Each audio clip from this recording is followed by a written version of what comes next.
Good morning all of you. मैं के यादव आप सभी लोग का रोशन एकेडमी में स्वागत करता हूं। और आइए आज हम लोग अपना प्रैक्टिस सेट बीपीएससी टायर 3 का 33वां सेट लेकर के आए हैं। यहाँ पर हम लोग देखते हैं कि आज हमारा जो टॉपिक है वो हमारा फीवर टॉपिक है। मीन से इस समय हम लोग का दो तीन सेट जो चले हैं अभी तक वो हमारे डिजीज से रहे हैं और आज भी हमारा डिजीज का ही टॉपिक है। इस तरीके से कुल मिलाकर के 6 से 7 सेट हम आपको डिजीज का देने वाले हैं। लाइक दैट ये हमारा डिजीज का ये चौथा सेट है। इस चौथे सेट के तहत हम लोग कहें कि आज हमारा जो टॉपिक है वो हमारा फीवर है। तो यहाँ पर हम लोग को देखना है कि फीवर संबंधित हमारे जो क्वेश्चन आते हैं वो कैसे आते हैं और फीवर में हमें कौन से पोषक तत्व कम देने चाहिए और कौन से पोषक तत्व अधिक देने चाहिए। मीन्स हम कहेंगे कि फीवर में जो हमारे न्यूट्रिएंट है उस न्यूट्रिएंट को हम लोग को देखना है कि कौन सा न्यूट्रिएंट हमको ज्यादा देना है और कौन से न्यूट्रिएंट हमको कम देना है। और ये भी हमको देखना है कि जो फीवर है हमारा वो फीवर हमारा क्या अल्पकालीन है, दीर्घकालीन है, हम कहेंगे मिल्ड फीवर है, या हम कहेंगे कि ये हमारा सेवर फीवर है, या हम कहेंगे एक्यूट फीवर है, या हम बोलेंगे इसे क्रोनिक फीवर है। तो इस तरीके से हम लोग कहेंगे कि फीवर को पहले हम लोग देखेंगे कि हमारे बॉडी का जो टेम्परेचर होता है वो नॉर्मल टेम्परेचर से हमारा कम का टेम्परेचर फीवर होगा या ज्यादा का हमारा टेम्परेचर फीवर होगा। तो इस तरीके के तमाम क्वेश्चन हम लोग क्या करेंगे आज यहाँ पर देखेंगे। इसके साथ ही हम लोग ये देखेंगे कि यहाँ पर जो हमारे 40 क्वेश्चन है उस 40 क्वेश्चन के तहत कौन कौन से फीवर संबंधित बीमारियां आती हैं। मीन्स यहाँ पर कुछ न कुछ बीमारियां जरूर होंगी, जो जनरली बीमारी नहीं होंगी तो क्या होगा, थोड़े हम लोग कहेंगे कॉम्प्लिकेटेड बीमारी होंगी। मीन्स कुछ जनरली भी होंगी और कुछ कॉम्प्लिकेटेड बीमारी भी होंगी। मीन्स फीवर के प्रोसेस में हमें कई बीमारियां मिलेंगी, लगभग कोई ऐसा हमें डिजीज हम कहेंगे नहीं है जिसमें फीवर न आता हो। लाइक दैट हम कहेंगे कि सभी डिजीज में हमारे फीवर आते हैं। ये फीवर हमारे क्या होंगे, तीव्र फीवर होंगे, या हम कहेंगे मिल्ड फीवर होंगे, या हम कहेंगे कि अल्पकालीन फीवर होंगे, या हम कहेंगे दीर्घकालीन फीवर होंगे। तो अगर अल्पकालीन फीवर है तो कौन सी बीमारी है जिसमें अल्पकालीन फीवर होगा, शॉर्ट टाइम फीवर है या लॉन्ग टाइम फीवर है। इस तरीके को क्वेश्चन हमें आज यहाँ पर मिलेंगे। उन बीमारियों को भी हम लोग काउंट्स करेंगे इस क्वेश्चनों के माध्यम से और फीवर को भी काउंट्स करेंगे कि शॉर्ट टाइम फीवर है या लॉन्ग टाइम हमारा फीवर है जो है। तो इस तरीके से आगे आज हमारा पहला क्वेश्चन यहाँ पर मिलता है कि एक स्वस्थ व्यक्ति के शरीर का सामान्य ताप होता है। मीन्स हम लोग कहेंगे कि normal temperature of human body, means normal temperature of human body, means any body, कोई भी बॉडी है जो मनुष्य के तहत है उसका हम लोग कहेंगे नॉर्मल टेम्परेचर कितना होगा।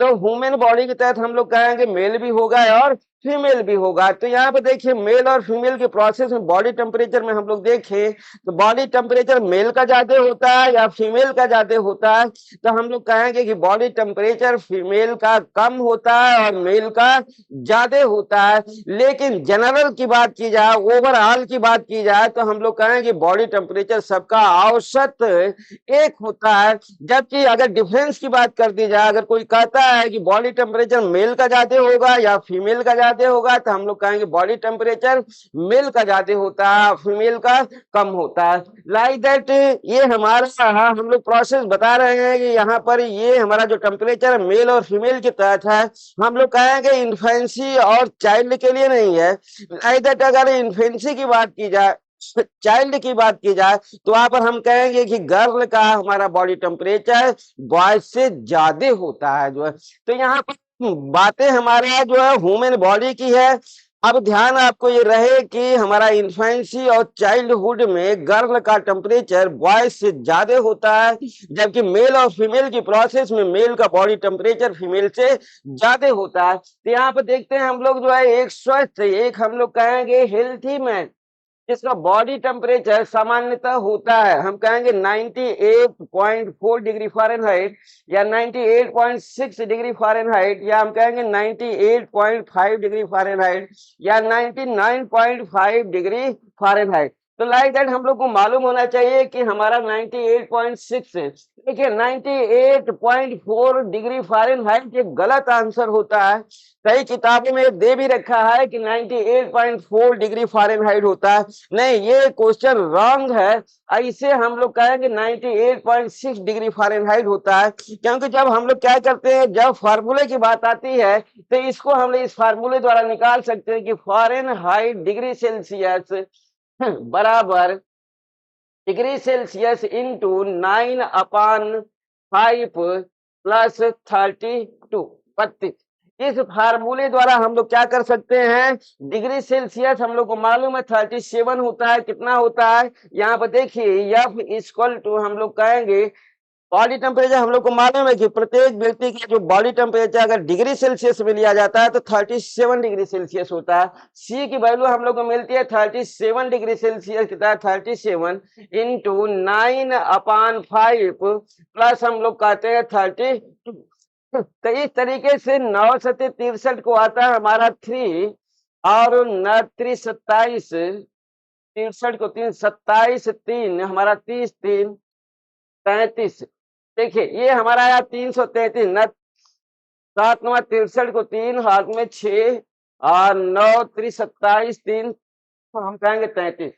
अपान हम लोग कहेंगे, अपान हमें मिलेगा 5। तो देखिए 5×6=30 हमारा आएगा और हमें मिला यहाँ पर 3। फिर हम कहेंगे 5×6=30 और इसके बाद फिर हमें मिला 5×6=30, 66.6। देखिए 66.6 में हम क्या करेंगे, 32 जोड़ देंगे यहाँ पर। 66.6 प्लस 32 अगर हम जब जोड़ते हैं तो मिलता है 6.89।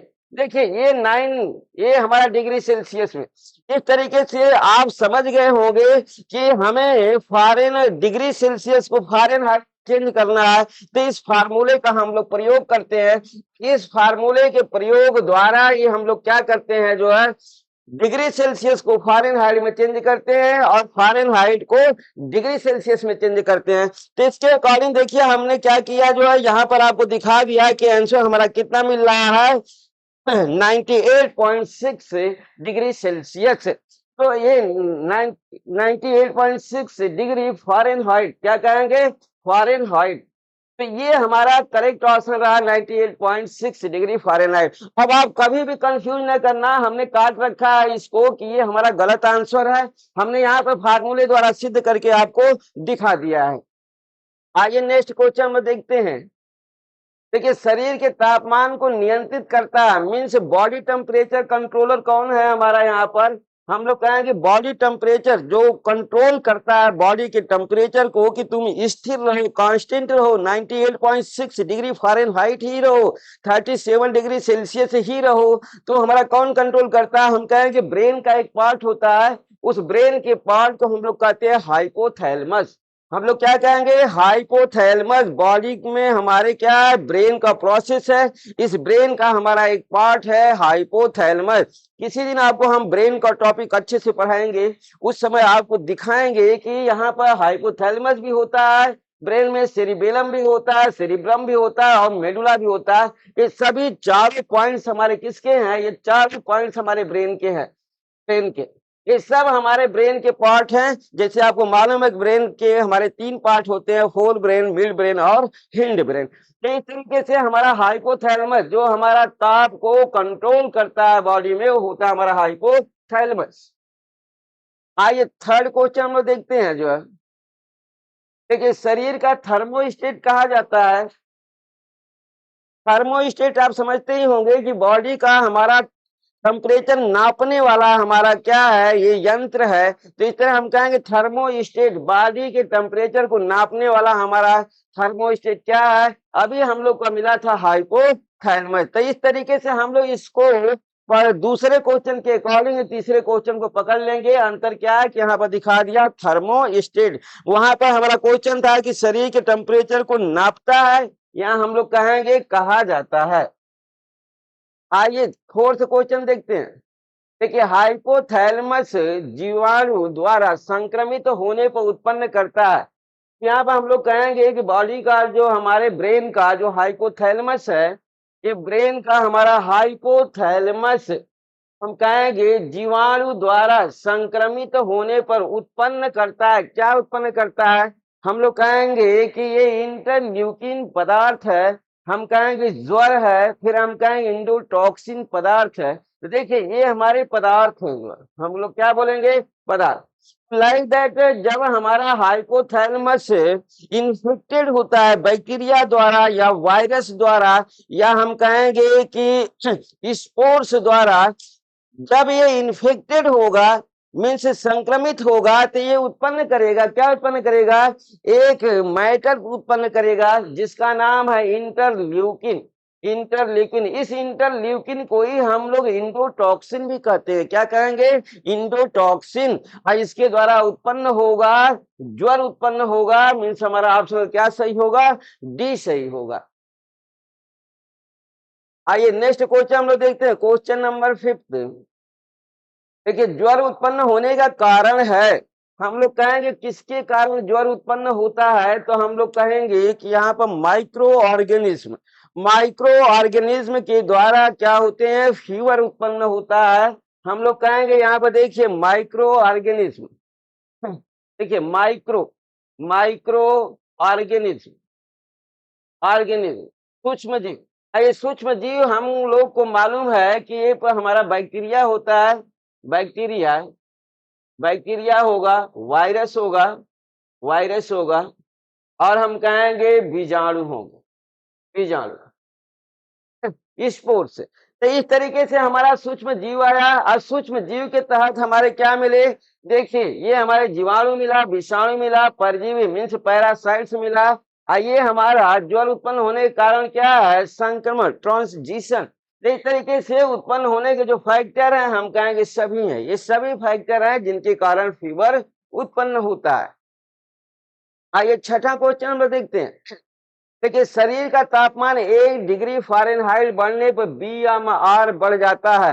अगर बॉडी टेम्परेचर हमारा 1 डिग्री फ़ारेनहाइट, यहाँ पर देखिए बॉडी टेम्परेचर हमारा बढ़ा, body temperature, body temperature, body temperature increases 1 degree, 1 degree Fahrenheit, 1 degree Fahrenheit।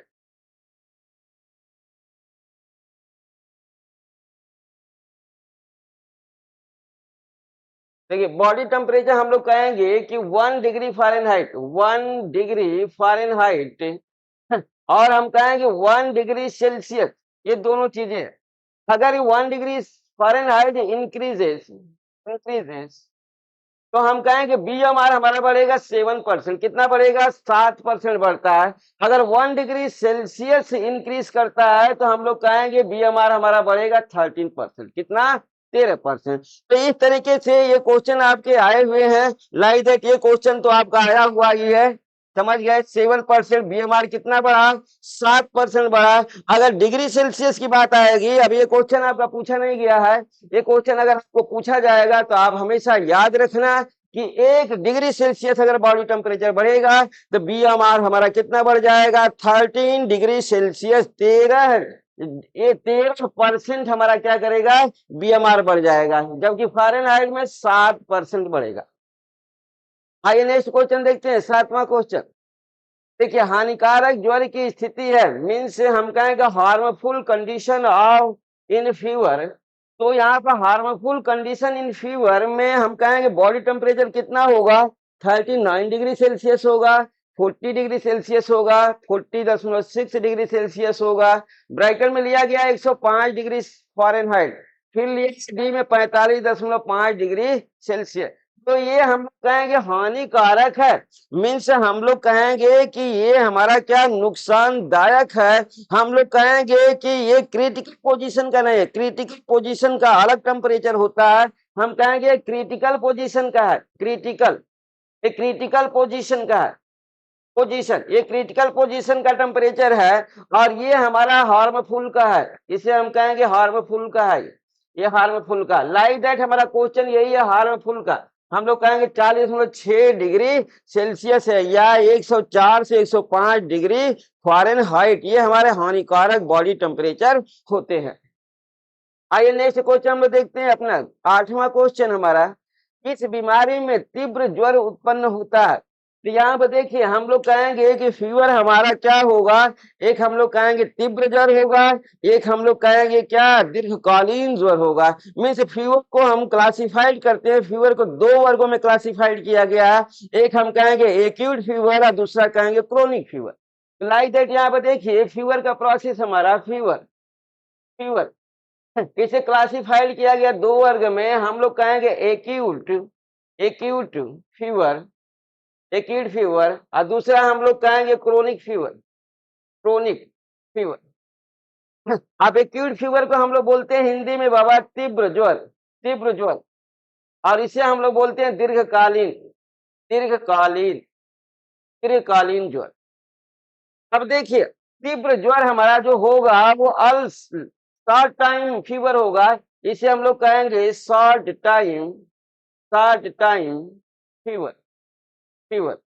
इसे हम लोग क्रोनिक फीवर को हमने लिख दिया है जो दीर्घकालीन मीन्स लॉन्ग टाइम फीवर। अब इस तरीके से एक्यूट फीवर के अंतर्गत आपको आ जाएगा सर्दी, आ जाएगी सर्दी, जुकाम आएगा, सर्दी होगा, जुकाम होगा, निमोनिया होगा। देखिए ये सभी बीमारियां हम हो गए, निमोनिया होगा, हम कहेंगे चिकन पॉक्स होगा, क्या बोलेंगे चिकन पॉक्स होगा। देखिए चिकन पॉक्स होगा, हम कहेंगे पोलियो। ये तमाम बीमारियां हमारी क्या है, एक्यूट चिकन पॉक्स, पोलियो, हम लोग कहेंगे टाइफाइड। देखिए टाइफाइड, ये सभी बीमारियां हम लोग कहेंगे। तो यहाँ पर हमने लिखा है इन सभी बीमारियों से एक्यूट फीवर आएगा, तीव्र ज्वर आएगा, means short time fever, means तीव्र होगा और कुछ समय के लिए होगा, लॉन्ग टाइम के लिए फीवर नहीं आता। हम लोग कहेंगे कुछ दिन या कुछ महीने, लाइक दैट कुछ महीने के अंतर्गत अगर हम काउंट्स करें तो हमें जा सकता है जो है 1 महीने, अधिक से अधिक 1.5 महीने। तो इस तरीके से हम लोग कहेंगे सर्दी, जुकाम, निमोनिया, इसके बाद कहेंगे चिकन पॉक्स, पोलियो और टाइफाइड। इसके तहत हम लोग कहेंगे कि एक हमारा और भी आप कह सकते हैं जो है टाइफाइड, तो हो गया। लाइक दैट हम लोग कहेंगे पोलियो भी हो गया। लाइक दैट ये इतना ही आप याद रखना, सर्दी, जुकाम, निमोनिया, 6 बीमारी हमने दिया, चिकन पॉक्स, पोलियो और टाइफाइड। इन सभी में तीव्र ज्वर होगा और शॉर्ट टाइम का होगा, और ये लॉन्ग टाइम दीर्घकालीन फीवर मीन्स इसके अतिरिक्त, इन बीमारियों के अतिरिक्त और जितनी बीमारियां होंगी वो सभी बीमारियां हमारी क्या होंगी, हम कहेंगे क्रोनिक फीवर का प्रोसेस बनाएंगे। मीन्स जैसे आपको मालूम है एड्स हो गया, कैंसर हो गया, ट्यूबरकुलोसिस हो गया, मीन्स बड़ी बड़ी बीमारियां जो हम लोग कहते हैं कि डेंजर बीमारियां हैं, उस डेंजर हम कहेंगे रेबीज हो गया। तो इस तरीके जो डेंजर बीमारियां हैं जो है वो हमारे क्या होंगी, हम कहेंगे उसमें क्रोनिक फीवर का प्रोसेस होता है। लाइक दैट यहाँ पर 6 बीमारियां आपको हमने दिया है एक्यूट फीवर का। बाकी आप समझ सकते हैं कि इसके अलावा जितनी भी बीमारी होंगी वो सभी हमारी दीर्घकालीन के तहत, आपको मालूम है कि बहुत बड़ी बड़ी बीमारियां चल रही है। अभी कोरोना बीमारी आया था, कोरोना बीमारी के तहत हम लोग कहेंगे उसमें फीवर जो था वो फीवर हमारा कौन सा था, हम क्या बोलेंगे तीव्र ज्वर का था या दीर्घकालीन फीवर का था। तो हम लोग कहेंगे कि तीव्र, कोरोना भी हमारा इसी में आएगा। कोरोना, देखिए कोरोना बीमारी भी हमारी क्या है, कोरोना भी एक्यूट फीवर के अंतर्गत आएगा जो है कोरोना। तो इस तरीके से आप अपना माइंड लगा लेना। हम लोग कहेंगे यहाँ पर हमारा सही क्या होगा, सर्दी, जुकाम, निमोनिया, चेचक, चिकन पॉक्स, टाइफाइड, मीन्स ये सभी बीमारियां हमारी एक्यूट फीवर की हैं। आगे 9वां क्वेश्चन देखते हैं हम लोग, तीव्र ज्वर का संबंध है, मीन्स बॉडी टेम्परेचर कितना होता है इसमें, हम लोग कहेंगे बॉडी टेम्परेचर ऑलवेज 100 के ऊपर होता है। एक्यूट फीवर अगर किसी को होता है तो हम लोग कहेंगे उसका बॉडी टेम्परेचर 104 से 105 डिग्री सेल्सियस मिनिमम होगा, इससे ज्यादा भी जा सकता है। लाइक दैट हम लोग देखिए यहाँ पर दिया 104 से 105 डिग्री फ़ारेनहाइट, और ये हमारा अल्प अवधि शॉर्ट टाइम, मीन्स हम कहेंगे ऑप्शन हमारा क्या सही होगा, सी सही होगा। आइए 10वां क्वेश्चन हम लोग देखते हैं, इस बीमारी में दीर्घकालीन ज्वर उत्पन्न होता है। मीन्स अभी हमें मिला क्या मिला, दीर्घकालीन means long time period fever का प्रोसेस हमें किस में मिलेगा, हम लोग कहेंगे जो हमारी बड़ी बीमारियां होंगी, कॉम्प्लिकेटेड बीमारियां होंगी, लाइक जैसे यहाँ पे देखिए राज यक्षमा मीन्स हम कहेंगे टीबी, और टीबी को ही बोला जाता है क्षय रोग, और टीबी को ही बोला जाता है ट्यूबरकुलोसिस। मीन्स हम कहेंगे हमारा क्या होगा, ऑप्शनल डी सही होगा। आइए नेक्स्ट देखते हैं हम लोग 11वां क्वेश्चन। किस बीमारी में सविराम, सविराम को हम लोग कहते हैं इंटरमीडिएट फीवर, मीन्स न ये हमारा क्या होगा, हम कहेंगे कि ये हमारा शॉर्ट टाइम का होगा, बीच का होगा, न ज्यादा तीव्र होगा और ना ही ज्यादा दिन का होगा। मीन्स हम कहेंगे कि दोनों के बीच का होगा। तो ये कौन सी ऐसी बीमारी है जिसमें इंटरमीडिएट फीवर आता है, या हम कहेंगे सविराम ज्वर, क्या कहेंगे, सविराम ज्वर की प्रक्रिया बनती है हमारी। तो हम लोग कहेंगे कि हमारा मलेरिया होता है, क्या होता है, मलेरिया। मलेरिया फीवर हमारा जो है मादा एनाफिलीज मच्छर के काटने से होता है, और जबकि ये हमारा एक क्या है, अमीबीय बीमारी है। मलेरिया अमीबीय बीमारी है, ये अमीबीय, अमीबीय बीमारी है ये बीमारी, मीन्स अमीबा द्वारा होती है। अमीबी जिसे हम लोग कहते हैं एंट अमीबा, अमीबा हिस्टोलिटिका, हिस्टोलिटिका, एंट अमीबा हिस्टोलिटिका, ये हमारा अमीबी बीमारी है, एंट अमीबा हिस्टोलिटिका द्वारा होता है, द्वारा होता है। और ये फैलाया जाता है, फैलाया जाता है, संक्रमित किया जाता है, ये संक्रमित, संक्रमित किया जाता है, संक्रमित किया जाता है, संक्रमित किया जाता है, किया जाता है मादा एनाफिलीज मच्छर द्वारा, मादा एनाफिलीज, एनाफिलीज मच्छर द्वारा, मादा एनाफिलीज मच्छर द्वारा इसे क्या किया जाता है, ये संक्रमित होता है, फैलाता है। मादा एनाफिलीज मच्छर एंट अमीबा हिस्टोलिटिका को एक बॉडी से दूसरे बॉडी में क्या करता है, स्थानांतरित करता है, क्योंकि एंट अमीबा हिस्टोलिटिका की जो लाइफ साइकिल होती है वो हम लोग कहेंगे कि मादा एनाफिलीज मच्छर के आमाशय में जो है पूर्ण होती है। मीन्स ये परिपक्व होता है, मैच्योर होता है उसके आमाशय में, और लार के माध्यम से जब मच्छर काटता है जो है तो उसके लार से ये क्या करते हैं, दूसरे व्यक्ति के शरीर में, जिसको काटते हैं उसके शरीर में ये हमारे एंट अमीबा हिस्टोलिटिका पहुंच जाते हैं और उसे संक्रमित कर देते हैं। तो इस तरीके से ट्रांसमिट का कार्य करता है मादा एनाफिलीज मच्छर, जबकि ये बीमारी हमारी अमीबी बीमारी है जो एंट अमीबा हिस्टोलिटिका द्वारा होती है। देखिए ज्वर के लक्षण हैं, मीन्स हम कहेंगे फीवर का क्या कैरेक्टर है। फीवर के लक्षण देखिए, ग्लाइकोजन की कमी हो जाएगी, ये लक्षण है, या हम कहेंगे अमोनिया का अधिक निर्माण होगा, हम कहेंगे तीव्र श्वसन दर होगी, हम कहेंगे डी सभी, हम कहेंगे सभी होगा। ग्लाइकोजन की कमी हो जाएगी क्योंकि ग्लूकोज लेने का मन नहीं करता, खाना खाने का मन नहीं करता। जब खाना खाने का मन नहीं करता, क्यों नहीं मन करता, हम कहेंगे उसका डाइजेशन अच्छे से नहीं होता। डाइजेशन अच्छे से क्यों नहीं होता, क्योंकि एंजाइम का सिक्रीशन कम होने लगता है। फीवर के कंडीशन में जो हमारे क्या है, एंजाइम के तहत जो हमारी ग्लैंड्स है, ग्रंथियां हैं, जिसे हम लोग वायु स्रावी ग्रंथियां कहते हैं, वायु स्रावी ग्रंथियों द्वारा हम लोग कहेंगे एंजाइम का सिक्रीशन होता है, और हीट पा करके ये हमारे जो वायु स्रावी ग्रंथियां हैं सुक्राइन ग्लैंड से ये श्रिंक कर जाती हैं, जिससे कि एंजाइम का सिक्रीशन अच्छे से नहीं हो पाता है। इस एंजाइम की कमी से व्यक्ति को भूख लगती है।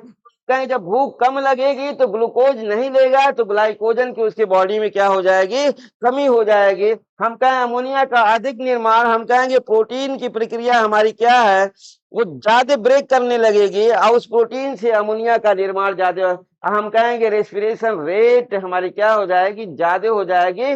मीन्स हम कहेंगे फीवर के हमारे तीनों कैरेक्टर होंगे। आइए ज्वर का लक्षण नहीं है, यहाँ पर देखिए फीवर का लक्षण नहीं है। फीवर के हम लोग कहेंगे कि इसमें 4 लक्षण दिए गए हैं। इन 4 लक्षणों में एक लक्षण ऐसा होगा जो फीवर का नहीं होगा। बाकी 3 कैरेक्टर, 3 सिम्पटम्स किसके होंगे?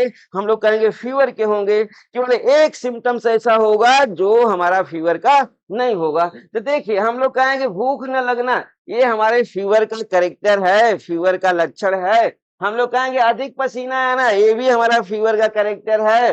भोजन का ना पचना, ये भी हमारा कैरेक्टर है। अभी हमने बताया, हम क्या अधिक यूरिन नहीं, फीवर में यूरिन कम निकलती है और येलो कलर की निकलती है, कम निकलती है। अधिक यूरिन नहीं है, अधिक यूरिन, ये अधिक यूरिन हमारा नहीं होगा। हम लोग कहते हैं कि कम यूरिन।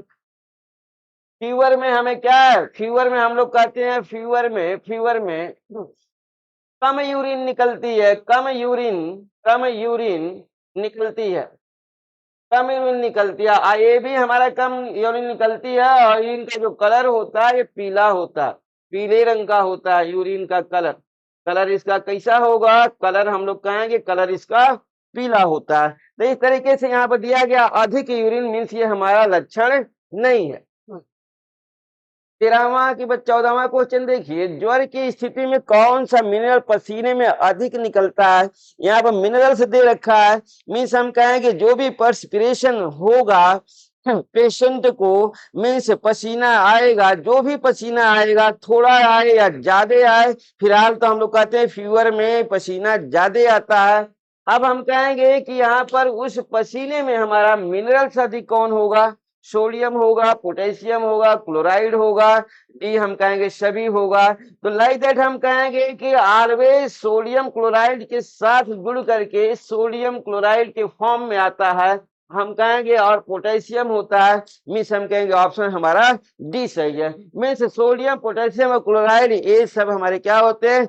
ज्यादा आते हैं जो है। तो यहाँ पर हम लोग को मालूम हो गया कि इसका ऑप्शन क्या होगा? डी होगा। आइए 15 क्वेश्चन देखिए, संक्रामक ज्वर में व्यक्ति रोगी हो जाता है। संक्रामक ज्वर में व्यक्ति रोगी हो जाता है किसके कारण? संक्रामक, अगर संक्रामक फीवर है तो व्यक्ति रोगी हो जाता है। संक्रामक फीवर में व्यक्ति रोगी हो जाता है। हम कहेंगे किसका रोगी हो गया? हम लोग कहेंगे पीसीएम। तो देखिए पीसीएम क्या है? Patient care management. क्या बोलेंगे यहाँ पर? हम कहेंगे पेशेंट केयर, सी से केयर, मैनेजमेंट, ये हमारा है जो पीसीएम।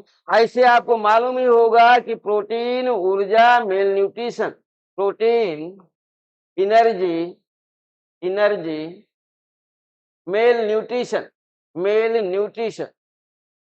न्यूट्रिशन। देखिए ये हमारा है PM, protein, energy, mail nutrition, means ऊर्जा, कुपोषण। प्रोटीन, ऊर्जा, कुपोषण। क्या बोलेंगे यहाँ पर? हम कहेंगे प्रोटीन, ऊर्जा, पोषण। प्रोटीन हम कहेंगे प्रोटीन, ऊर्जा, कुपोषण। यहाँ पर पेशेंट केयर मैनेजमेंट मीन्स हम लोग कहेंगे रोगी के देखभाल का व्यवस्थापन। मीन्स संक्रामक ज्वर में व्यक्ति रोगी हो जाता है क्योंकि उसकी पीसीएम हो जाता है, मीन्स पीसीएम, उसकी देखभाल में कमी आ जाती है। हम लोग कहेंगे प्रोटीन, ऊर्जा की कमी आ जाती है। लाइक दैट हम कहेंगे ऑप्शन हमारा क्या सही होगा? सी होगा। तो इसलिए पीसीएम को याद रखना, पेशेंट केयर मैनेजमेंट। आइए 16वां क्वेश्चन देखते हैं। एस्पिरिन दवा किस रोग में प्रयोग की जाती है? ये आपको बहुत अच्छे से मालूम है कि एस्पिरिन दवा किस में प्रयोग की जाती है। तो देखिए हम कहेंगे क्या ज्वर में प्रयोग की जाती है, कैंसर में प्रयोग की जाती है, या हम लोग कहेंगे एड्स में प्रयोग की जाती है, मलेरिया में प्रयोग की जाती है। हम लोग कहेंगे कि ये हमारी एस्पिरिन दवा फीवर में प्रयोग की जाती है, ज्वर में प्रयोग की जाती है। इसे आपको रटना है, ये कई बार आ चुका है, हमारे परंपरागत क्वेश्चन है। ज्वर की स्थिति में अतिरिक्त कार्बोज देना चाहिए। हम लोग कहेंगे कि एक्स्ट्रा कार्बोज हम लोग देंगे। इसमें फीवर की कंडीशन में देखिए, फीवर की कंडीशन में अतिरिक्त कार्बोज देना चाहिए 50% प्रतिदिन। हमें क्या अधिक कार्बोज देना चाहिए, हम कहेंगे अधिक रफेज देना चाहिए, कम रफेज देना चाहिए, हम कहेंगे डी कोई नहीं। तो लाइक हम लोग को मालूम है कि यहाँ पर हम लोग क्या करेंगे, रफेज कम देंगे। क्या करेंगे, कम रफेज देंगे। अतिरिक्त कार्बोज देना चाहिए, कम रफेज। हम लोग को क्या देना है, जो है हम लोग कहते हैं कि फीवर की कंडीशन में हम लोग को लिक्विड डाइट देनी होती है। क्या करते हैं हम लोग, लिक्विड डाइट डाइट आवश्यक होती है, आवश्यक आवश्यक होती है। मीन्स जूस का प्रोसेस बनाएंगे हम लोग। यहाँ पर व्यक्ति को जो है क्या, तरल आहार देना सबसे अच्छा होता है। फाइबर युक्त हम लोग उसे क्या करेंगे, उसे भोज्य पदार्थ नहीं देंगे, क्योंकि हम लोग को मालूम है कि एंजाइम का सिक्रीशन कम हो गया है, डाइजेशन अच्छे से नहीं हो पाएगा। हम लोग कहेंगे कम रफेज देंगे यहाँ पर। आइए अगला क्वेश्चन देखते हैं। ज्वर की स्थिति में अतिरिक्त प्रोटीन देनी चाहिए। ये हम लोग को परंपरागत क्वेश्चन है। यहाँ पर हमें कोई ऐसा थॉट नहीं है जिसे हम लोग जो है क्या करें, समझें। इसे हमें याद करना पड़ेगा। पहले हम लोग को फीवर की कंडीशन में हम लोग को मालूम है सेल्स हमारी क्या करती है, डैमेज होने लगती है। जब बॉडी टेम्परेचर बढ़ता है तो हमारे बॉडी के सेल से क्या करने लगते हैं, डिक्रीज करने लगते हैं, या हम कहें डिकम्पोज होने लगते हैं, या नष्ट होने लगते हैं। जब बॉडी टेम्परेचर बढ़ता है तो सेल्स मरने लगती है, और नई सेल्स के लिए हम लोग क्या करेंगे, प्रोटीन अधिक देंगे, 50% प्रोटीन अधिक देंगे पर डे। आइए 19वां क्वेश्चन, ज्वर की स्थिति में अतिरिक्त कैलोरी देनी चाहिए। हाँ, अब एनर्जी हमें हम लोग कहेंगे रफेज तो कम देंगे, प्रोटीन ज्यादा देंगे। फिर हम कहेंगे यहाँ पर देखिए क्या कैलोरी, ऊर्जा कम देंगे या ज्यादा देंगे। हम कहेंगे कि फीवर में हमें एनर्जी भी ज्यादा देनी है। मीन्स हम कहेंगे 50% हम क्या करेंगे, एनर्जी भी एक सामान्य व्यक्ति की तुलना में ज्यादा देंगे। आइए नेक्स्ट क्वेश्चन हम लोग देखते हैं अपना 20 क्वेश्चन 20वां। देखिए ज्वर की स्थिति में फैट देनी चाहिए। क्या कहेंगे हम लोग, फैट्स देना चाहिए या नहीं देना चाहिए। तो हम कहेंगे कि क्या उसे तला भुना चीजें खिलाना चाहिए फीवर व्यक्ति को। नहीं, हम लोग कहेंगे तले भुने चीजों को हमें उसे नहीं खिलाना है। मीन्स उसे फैट कम देना है। लाइक देखिए ज्वर की स्थिति में फैट देनी चाहिए। हम लोग कहेंगे कि नहीं, तली भुनी चीजें उसको नहीं देनी है, उसे सादा भोजन देना है। मीन्स हम कहेंगे फैट देनी चाहिए कितनी, हम कहेंगे फैट कम देनी चाहिए, जो है अधिक उसको फैट नहीं देंगे, क्योंकि उसका डाइजेशन अच्छे से नहीं होता है। अगला देखिए हम लोग का क्वेश्चन 21, ज्वर की स्थिति में खनिज लवण देना चाहिए। मिनरल्स कौन कौन सा देना चाहिए, ये हम लोग को अभी क्वेश्चन मिला हुआ था। इसे हम लोग को कुछ करने की जरूरत नहीं है। हम लोग कहेंगे सोडियम क्लोराइड और पोटेशियम। ज्वर के हम कहेंगे फीवर की स्थिति में खनिज लवण देना चाहिए, क्योंकि फीवर में हम लोग को मालूम है कि पसीने के रूप में सबसे अधिक कौन से मिनरल से निकलते हैं, जो है। तो हम लोग कहेंगे जब फीवर आता है तो उसमें जो पसीना होता है उसमें सोडियम, पोटेशियम और क्लोरीन का क्या होता है, निष्कासन ज्यादा होता है। इसलिए इनकी पूर्ति के लिए हम लोग क्या करेंगे, इनको अधिक देंगे, जो है क्या करेंगे, सोडियम क्लोराइड को, पोटेशियम को अधिक देंगे। आइए नेक्स्ट क्वेश्चन, ज्वर की स्थिति में विटामिन से देना चाहिए।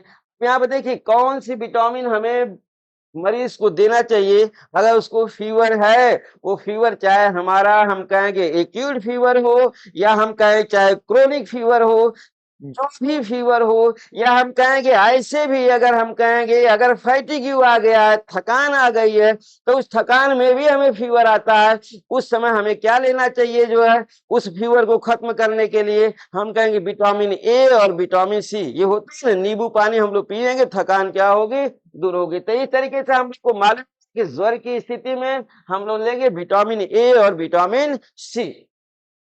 आइए नेक्स्ट क्वेश्चन हम लोग देखते हैं, क्वेश्चन नंबर 23। ठीक है, ज्वर की स्थिति में तरल पदार्थ लिक्विड डाइट हमको लेनी है। क्या लेनी है, फीवर की कंडीशन में हमें लिक्विड डाइट लेनी है। और लिक्विड डाइट कितनी लेनी है, यहाँ पर दे रखा है कितनी लेनी है। लिक्विड डाइट हम लोग लेंगे 2.5 से 5 लीटर मीन्स 2.5 से 5 लीटर हम लोग क्या करेंगे, लिक्विड डाइट लेंगे और प्लस वाटर लेंगे। अब देखिए ये वाटर हमारा अलग है और ये हमारी लिक्विड डाइट अलग है जो है, मीन्स हम कहेंगे 2.5 से 5 लीटर हमारा लिक्विड डाइट लेंगे और एक्स्ट्रा अतिरिक्त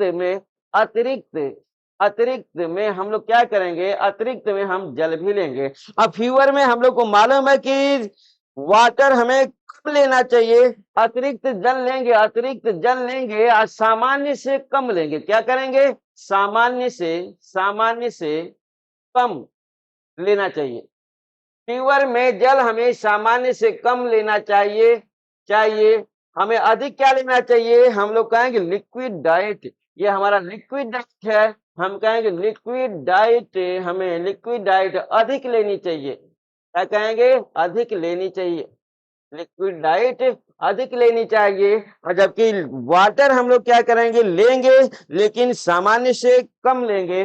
फिर देखिए जौ पानी, ये हमारा पॉइंट नहीं रहेगा। बार्ली वाटर हम लोग क्या बोलेंगे, इसे हम लोग बोलते हैं बार्ली वाटर।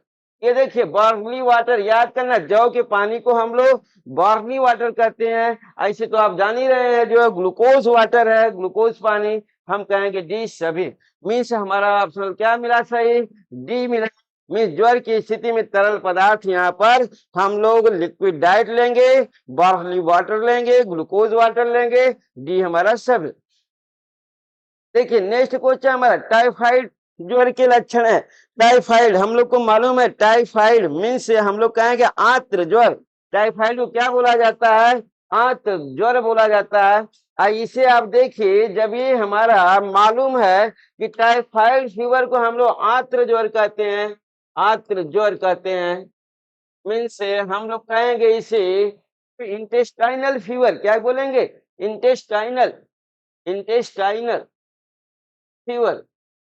इंटेस्टाइनल फीवर हमारा होगा। मीन्स हमें दिखा आंत में सूजन या जलन होगा, पेट में सूजन होगा, शरीर में सूजन होगा, डी कोई नहीं। हम लोग क्या बोलेंगे, लक्षण क्या होगा, आंत में इंटेस्टाइनल फीवर है, मीन्स आंत में सूजन और जलन होगी। आइए अगला देखते हैं, टाइफाइड ज्वर में आहार लेना चाहिए। हम लोग टाइफाइड हो गया, फीवर है ये हमारा, आंत्र ज्वर है, तो आंत्र में हमें मालूम हो गया कि जलन भी है वहां पर। हम लोग क्या करेंगे, देखिए कैलोरी की बात है हमारी, कैलोरी मीन से ये हमारा कैलोरी ऊर्जा हम लोग क्या कहेंगे, ऊर्जा हमें क्या लेनी है, ऊर्जा अधिक लेनी है। हम कहेंगे उच्च प्रोटीन, हाई प्रोटीन। हम लोग क्या कहेंगे, सेल्स हमारी मर रही हैं, डैमेज हो रही हैं, उन सेल जो डैमेज हो रही हैं, तो औसतन सेल की पूर्ति के लिए हम लोग प्रोटीन ज्यादा लेंगे, कम रफेज लेंगे, क्योंकि एंजाइम का सिक्रीशन कम हो रहा है, इसलिए इनका डाइजेशन नहीं होगा। हम लोग कहेंगे हमारा ऑप्शन क्या सही होगा, डी सही होगा। आइए नेक्स्ट क्वेश्चन देखते हैं 27। किस रोग में भोजन निगलने में कठिनाई होती है, मीन्स इंजेशन में हमें कहेंगे अंतर्ग्रहण मीन्स निकलना, या इंजेशन में हम कहेंगे कठिनाई हो रही है। क्या बल्बर पोलियो होगा, नर्वस पोलियो होगा, या हम कहेंगे दोनों होगा। तो हमारा ऑप्शन क्या मिलेगा, दोनों मिलेगा। तो देखिए पोलियो का जो प्रोसेस होता है हमारा, पोलियो हमारी कौन सी बीमारी है, तो हम कहेंगे कि ये हमारे बॉडी के दो पार्ट से जो है, वर्टिब्री कॉलम या बैकबोन, जिसे हम स्पाइनल कॉर्ड भी कहेंगे, मीन्स ये पोलियो हमारे दो जगह होता है। हम लोग कहते हैं स्पाइनल कॉर्ड डिजीज है ये हमारा, स्पाइनल कॉर्ड डिजीज। इसके बाद हम कहते हैं कि ब्रेन स्टेम सेल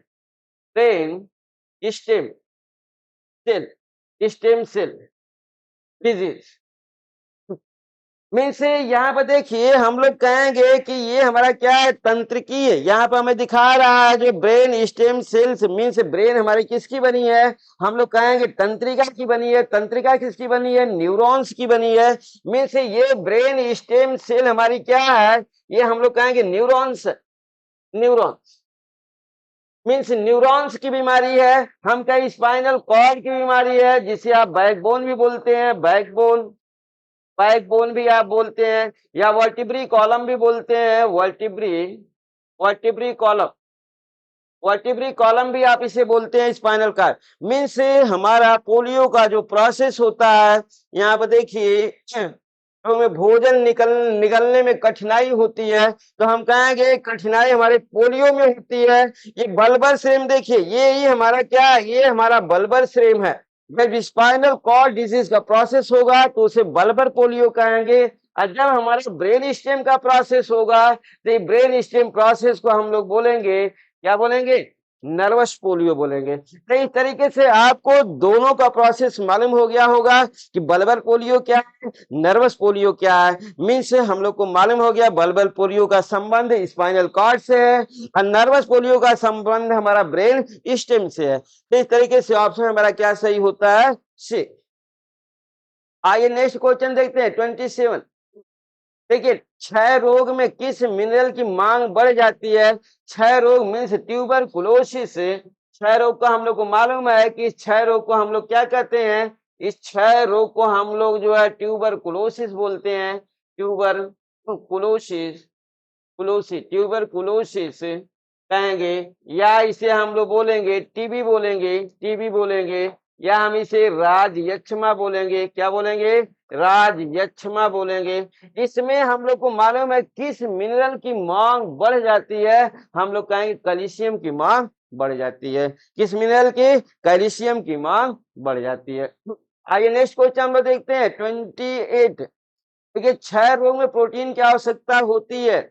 अभी हम लोग को मालूम हो चुका है कि हमें ट्यूबरकुलोसिस होगा, तो ट्यूबरकुलोसिस में हमारी सेल क्या करती हैं, डैमेज होती हैं, और उसे पूर्ण करने के लिए हमें व्यक्ति को अधिक प्रोटीन देना चाहिए।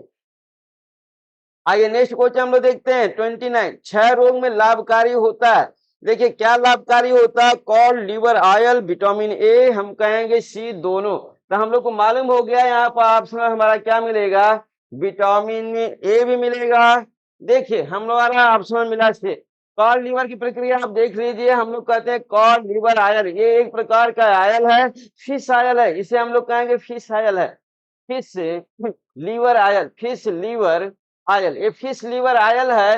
ये फिश लीवर आयल में हमें मिलती है जो है विटामिन ए मिलेगा, विटामिन सी मिलेगा, विटामिन सी मिलेगा, विटामिन सी मिलेगा, और हम कहेंगे कि ओमेगा फैट में ओमेगा 3, ओमेगा 3 इतनी चीजें हमारी पाई जाती है। ओमेगा 3 लिनोलेनिक एसिड, क्या बोलते हैं इसको, इसको हम लोग बोलते हैं लिनोलेनिक लिनोलेनिक एसिड।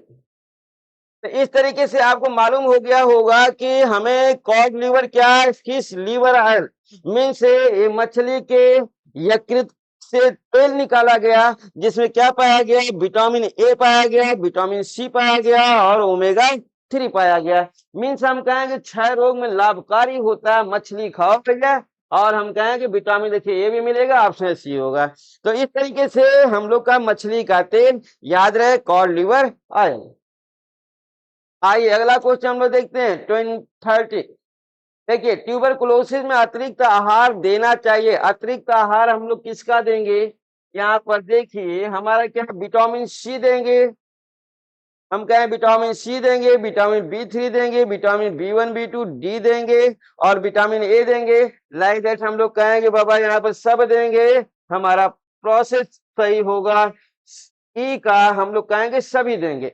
मीन्स क्षय टीबी में हम लोग जो है क्या देंगे, अतिरिक्त आहार के तौर पर यहाँ पर सब विटामिन से दिया गया है। मीन्स विटामिन सी भी चाहिए, ए भी चाहिए और B3 नियासिन भी चाहिए, B1 B2 और डी भी चाहिए। मीन्स इस तरीके से सभी हमारे मिनरल्स विटामिन से रोगी को ट्यूबरकुलोसिस में देना है। आइए नेक्स्ट क्वेश्चन हम लोग देखते हैं 31।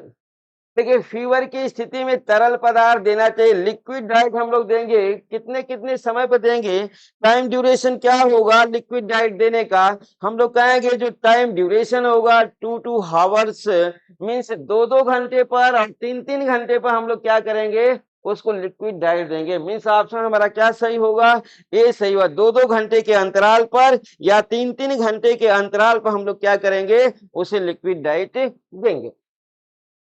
आइए नेक्स्ट क्वेश्चन 32 देखते हैं। देखिए ट्यूबरकुलोसिस व्यक्ति को प्रतिदिन प्रोटीन देनी चाहिए। यहाँ पर हम लोग को मिला कि ट्यूबरकुलोसिस व्यक्ति 6 रोग में प्रतिदिन प्रोटीन देनी चाहिए। 6 रोग में यहाँ पर होना चाहिए, 6 रोग में प्रतिदिन प्रतिदिन प्रोटीन देनी चाहिए। मीन्स 60 से 80 ग्राम देंगे, या 80 से 100 ग्राम देंगे, या 100 से 200 ग्राम देंगे, या कोई नहीं, ये हमें याद करना पड़ेगा। हम लोग कहेंगे ट्यूबरकुलोसिस में 80 से 100 ग्राम हम लोग क्या करेंगे, 100 ग्राम प्रोटीन क्या करेंगे, प्रतिदिन देंगे। प्रतिदिन प्रतिदिन देना चाहिए, देना चाहिए। इस तरीके से आइए हम लोग अपना नेक्स्ट क्वेश्चन देखते हैं 33। देखिए साधारण रोगियों को प्रतिदिन प्रोटीन देनी चाहिए। अब यहाँ पर हम लोग कहेंगे जनरली सर्दी जुकाम हो गया व्यक्ति को, हम लोग कहेंगे ट्यूबरकुलोसिस नहीं है, हम कहेंगे उसको एड्स नहीं है, उसको कैंसर नहीं है, उसको रेबीज का हाइड्रोफोबिया नहीं है। तो देखिए हाँ इस तरीके का हमारा कहेंगे जब क्रोनिक फीवर नहीं है, जब से हम लोग क्या बोलेंगे, जनरल फीवर की बात करेंगे। साधारण रोगी होगा वो, उसे प्रतिदिन प्रोटीन देनी चाहिए। उसे कितना प्रोटीन देंगे, 60 से 80 देंगे, 80 से 100 देंगे, 100 से 150 देंगे। डी हम लोग कहेंगे कोई नहीं। तो इस तरीके से हम लोग को मालूम है कि उसे कितना देंगे हम लोग। जनरल फीवर है तो उसे हम लोग देंगे 60 से 80 ग्राम। क्या करेंगे, 60 से 80 ग्राम। नहीं ये हमारा जनरल फीवर है, मीन्स लॉन्ग शॉर्ट टाइम का, उसे हमें कितना देना पड़ेगा, उसे 100 से 150 देंगे प्रोटीन। कितना देंगे, क्योंकि वो हमारा क्या होगा, एक्यूट फीवर है, तीव्र फीवर है। मीन्स हम कहेंगे 100 से 150 ग्राम प्रोटीन उसे हम क्या करेंगे, प्रतिदिन देंगे। प्रोटीन प्रतिदिन देंगे, प्रतिदिन। क्योंकि ये फीवर साधारण रोगी को, साधारण रोगी का प्रोसेस हमारा फीवर के कहेंगे एक्यूट फीवर है। इसे एक्यूट फीवर है, fever means acute fever short time का है, तीव्र फीवर है, इसमें हम लोग क्या करेंगे, प्रोटीन उसको ज्यादा देंगे। आइए नेक्स्ट क्वेश्चन हम लोग देखते हैं 34। किस रोग में संतुलित और पौष्टिक भोजन की अत्यंत आवश्यकता होती है। यहाँ पर देखिए हमारे पास कई बीमारियां हैं। यहाँ पर हम कहेंगे मलेरिया भी है, मोटिमरा भी है, चेचक भी है, डेंगू भी है। लाइक दैट हम कहेंगे संतुलित और पौष्टिक भोजन की आवश्यकता होती है। तो हम लोग क्या कहेंगे, यहाँ पर हम लोग कहेंगे कि हमारा मलेरिया इंटरमीडिएट फीवर की बातें आ गई। यहाँ पर हम लोग क्या कहेंगे, इंटरमीडिएट मीडिएट इंटरमीडिएट फीवर।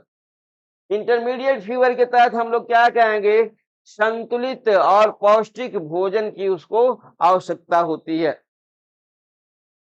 देखिए किस रोग में आहार रोग की तीव्रता पर निर्भर करता है। हम लोग कहेंगे कि रोग की जो तीव्रता होती है वो 3 होती है। मीन्स कोई भी अगर हमारी डिजीज है, बीमारी है, तो उसके 3 स्टेज जनरली होते हैं।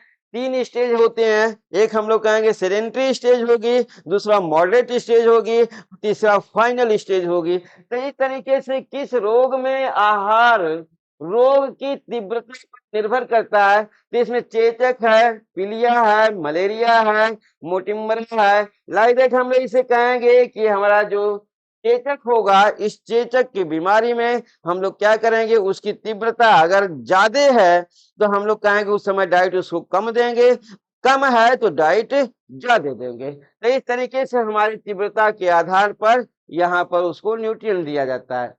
किस रोग में निमोनिया के रोगी का आहार उपयुक्त होता है। मीन्स हम लोग कहेंगे कि हम लोग डाइट देंगे, किसकी डाइट देंगे, निमोनिया की डाइट देंगे। निमोनिया की हम लोग निमोनिया की डाइट डाइट किस रोग में दी जाती है, किस रोग में, किस रोग में दी जाती है, दी जाती है। मीन्स निमोनिया की डाइट हमें किस रोग में दी जाती है, टिटैनी, टिटनस, इन्फ्लुएंजा। डी हम लोग कहेंगे कोई नहीं। हम लोग को मालूम है कि इन्फ्लुएंजा ये वायरस की बीमारी है, इन्फ्लुएंजा वायरस होता है। इस इन्फ्लुएंजा बीमारी में हम लोग क्या करेंगे, निमोनिया की डाइट इसे देंगे। आइए नेक्स्ट क्वेश्चन देखते हैं। किस रोग में रोगी को 1 लीटर दूध दिया जा सकता है। मीन्स वो रोग हमारा यहाँ पर है, जिसे हमें पर डे प्रतिदिन 1 लीटर उसको मिल्क देना है। तो कौन सी बीमारी है जिसमें हम लोग 1 लीटर मिल्क उसको डेली देंगे? 1 लीटर दूध दिया जाता है, हम लोग कहेंगे निमोनिया। मीन्स निमोनिया रोग में व्यक्ति को पर डे हम लोग कहेंगे 1 लीटर दूध प्रतिदिन प्रतिदिन प्रतिदिन देना चाहिए, देना चाहिए। तो इस तरीके से हमारा ये क्वेश्चन समाप्त हुआ 37। आइए नेक्स्ट क्वेश्चन हम लोग देखते हैं 38 क्वेश्चन। 38 38वां क्वेश्चन देखिए, ज्वर को कम करने वाला हार्मोन है। यहाँ पर हम कहेंगे कि हार्मोन भी हैं, हम लोग क्या करेंगे? फीवर को कम करेंगे। लाइक दैट जो डॉक्टर होता है, डॉक्टर क्या करता है आपको बता दें कि वो क्या करेगा, अगर हाई टेम्परेचर आपके बॉडी का है, मीन्स फीवर हम कहेंगे 104 105 से ज्यादा है, तो वो दवा से कंट्रोल नहीं होगा। उसको कंट्रोल करने के लिए वो आपको इंजेक्शन देगा। जो इंजेक्शन उसका होता है वो इंजेक्शन आप जान लो पायरोजेन का होता है। किसका होता है? पायरोजेन का इंजेक्शन, पायरोजेन का इंजेक्शन, इंजेक्शन पायरोजेन का इंजेक्शन होता है। इस इंजेक्शन को जो है दे करके ज्वर को कंट्रोल किया जाता है। का इंजेक्शन देकर देकर बुखार बोलते हैं, ज्वर को बुखार को कम किया जाता है, कम किया जाता है। तो इस तरीके से आपको मालूम हो गया है आपका क्या हार्मोन पायरोजेन, पायरोजेन हार्मोन का इंजेक्शन दे करके 104 से 105 डिग्री फीवर को या इससे अधिक फीवर को कंट्रोल किया जाता है। आइए नेक्स्ट क्वेश्चन हम लोग देखते हैं 39। देखिए 1 डिग्री सेल्सियस से बॉडी टेम्परेचर बढ़ने पर मेटाबॉलिज्म दर बढ़ जाता है, ये हमने बता रखा है। 1 डिग्री सेल्सियस से यहाँ पर क्वेश्चन है, इस क्वेश्चन को हमने 1 डिग्री फ़ारेनहाइट के साथ ही बता रखा है। मीन्स 13 डिग्री परसेंटेज कितना होगा? बीएमआर हमारा कितना बढ़ जाएगा? अगर 1 डिग्री सेल्सियस अगर है तो हम कहेंगे 13% बीएमआर बढ़ जाएगा, बढ़ जाएगा, जाएगा। इस तरीके से आइए आज का हम लोग फीवर का अपना लास्ट क्वेश्चन देखते हैं, 40वां क्वेश्चन, 40वां क्वेश्चन। इस 40वें क्वेश्चन के तहत आपको मालूम होगा कि क्वेश्चन भी हम लोग का लगभग पहले मिल चुका है, हम लोग इसे कर चुके हैं। यहाँ पर देखिए बोल रहा है ज्वर की स्थिति में मूत्र में सबसे अधिक निकलता है, हम लोग कहेंगे पसीने में अधिक निकलता है, यूरिन में सबसे अधिक निकलता है। मीन जो पसीने में सबसे अधिक निकलता है वही हमारा कहेंगे यूरिन में भी सबसे अधिक निकलता है। मीन सोडियम पोटेशियम हम कहेंगे सी ऑप्शनल दोनों। मीन्स यूरिन और हम कहेंगे पर्सपिरेशन में हमारा सोडियम पोटेशियम और क्लोराइड सबसे अधिक निकलते हैं। तो इस तरीके से आज हमारा ज्वर संबंधित क्वेश्चन समाप्त हुआ और हम कहेंगे अब नेक्स्ट डे हम लोग एक नेक्स्ट डिजीज के साथ मिलेंगे। तब तक के लिए नमस्कार।